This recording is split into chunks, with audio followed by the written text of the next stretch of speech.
আসসালামু আলাইকুম ওয়া রাহমাতুল্লাহি ওয়া বারাকাতুহু।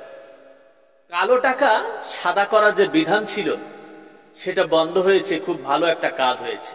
কিন্তু দুর্নীতি কিন্তু এখনো বাংলাদেশের কোনো অফিসে বন্ধ হয়নি।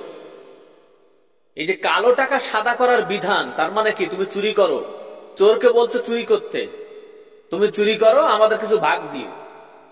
এর নাম হচ্ছে কালো টাকা সাদা করার সিস্টেম। রাস্তাঘাটগুলো দেখলে বোঝা যায় এদেশে কেমন দুর্নীতি হয়েছে, কেমন অনিয়ম হয়েছে।